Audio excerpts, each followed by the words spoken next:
ஆதியாகமம் அதிகாரம் 8. தேவன் நோவாவையும் அவனுடனே பேழையிலிருந்த சகல காட்டு மிருகங்களையும் சகல நாட்டு மிருகங்களையும் நினைத்தருளினார். தேவன் பூமியின் மேல் காற்றை வீச பண்ணினார். அப்பொழுது ஜலம் அமர்ந்தது.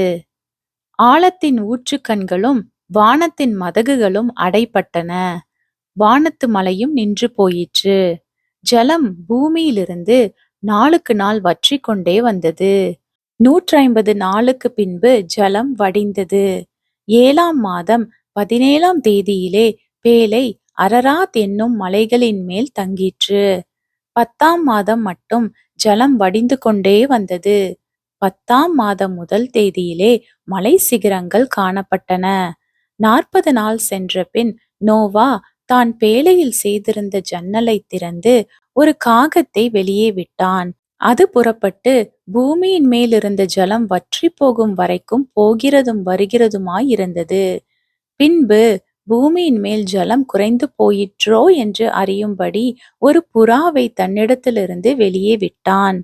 பூமியின் மீதெங்கும் ஜலம் இருந்தபடியால் அந்த புறா தன் உள்ளங்கால் வைத்து இளைப்பாற இடம் காணாமல் திரும்பி பேழையிலே அவனிடத்தில் வந்தது.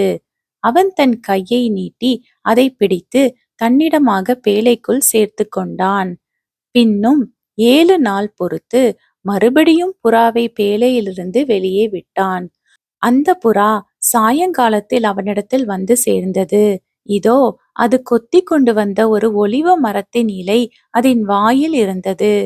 அதனாலே நோவா பூமியின் மேல் ஜலம் குறைந்து போயிற்று என்று அறிந்தான். பின்னும் 7 நாள் பொறுத்து அவன் புறாவை வெளியே விட்டான். அது அவனிடத்திற்கு திரும்பி வரவில்லை.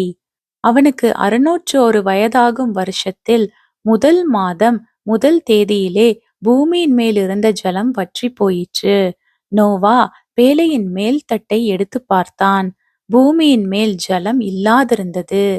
2ஆம் மாதம் 27ஆம் தேதியிலே பூமி காய்ந்திருந்தது. அப்பொழுது தேவன் நோவாவை நோக்கி, நீயும் உன்னோடே கூட உன் மனைவியும் உன் குமாரரும் உன் குமாரரின் மனைவிகளும் பேழையை விட்டு புறப்படுங்கள்.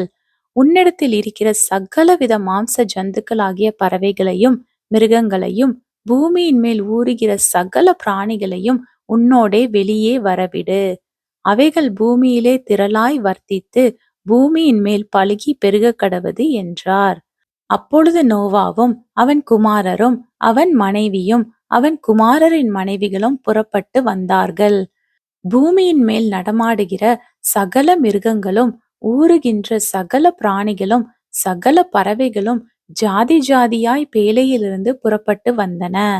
அப்பொழுது நோவா கர்த்தருக்கு ஒரு பலிபீடம் கட்டி சுத்தமான சகல மிருகங்களிலும் சுத்தமான சகல பறவைகளிலும் சிலவற்றை தெரிந்து கொண்டு அவைகளை பலிபீடத்தின் மேல் தகன பலிகளாக பலியிட்டான்.